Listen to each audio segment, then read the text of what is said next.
We are in the vicinity of the debris field. So there I am on hallowed ground for the alien nation, Mecca for Martians, site of the crash we now know as the Roswell incident. It's a good overlook of of the space and also the debris field where the craft allegedly impacted and broke up. All right. Allegedly? What do you mean allegedly? We use alleged a lot. They sure do. That's Julie Schuster, whose late dad started the whole thing 61 years ago. While serving as the Roswell Air Base Public Affairs Officer, he wrote the press release announcing the U.S. military had found a crashed flying saucer here on this ranch in Corona. Yes, the Roswell incident didn't happen in Roswell. It couldn't have happened in a more remote place, could it? Could have tried, but I'm not sure if it would have succeeded. There's no question something very weird crashed here. Everyone agrees on that point, right, Julie? That's Right. pretty much in a body of fact. Yes. Right?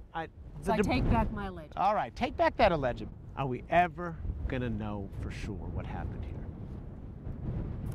That's a good question. I'd love to know. So would I. So would you.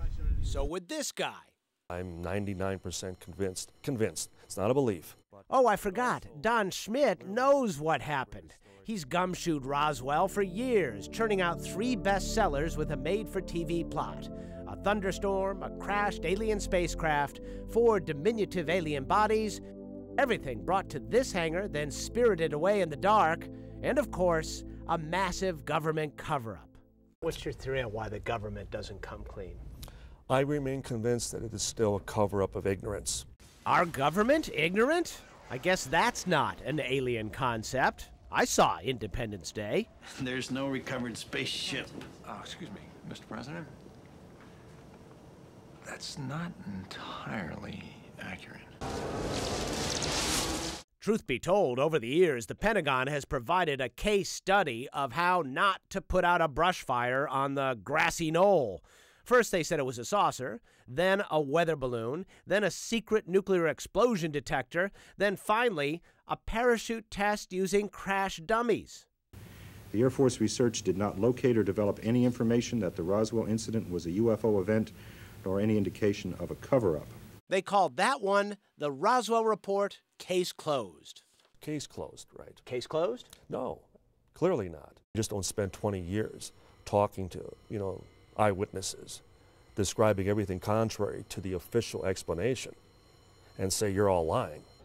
This looks more like silver. Frankie Rowe was 12 when it happened and got a chance to play with a piece of the wreckage. She remembers some, well, out-of-this-world properties. How thick was it? Was it like Thinner than tinfoil? your hair. Like tinfoil thickness? Not that thick. Thinner than a hair. Really? When you wadded this up in your hand, you could not feel it in your hand. And then you take it and you drop it on the table. Before it ever hit there, it's flat. Frankie says a soldier came to her house a few days later and threatened her. He said, don't talk about it. I didn't talk about it. Now, kids in 47 are total different. I think they're from a different planet than kids today are. So to speak, right, Frankie? Because if we were told not to do something, we didn't do it. Whatever you think about flying saucers, there is one thing that is certain, one thing that everyone can agree on in this story. This 61-year-old mystery has been awfully good for business here in Roswell, New Mexico. And Julie Schuster should know. She runs the UFO Museum, which her dad started in '92.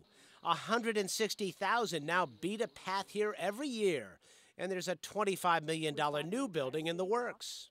So a skeptic watching this would say, well, of course you don't want to accept the Air Force explanation. If the case is closed, the tourists stop coming. I don't think even if it's proven one way or the other, I don't believe it's going to make a difference. It hasn't so far. Miles O'Brien, CNN, Roswell.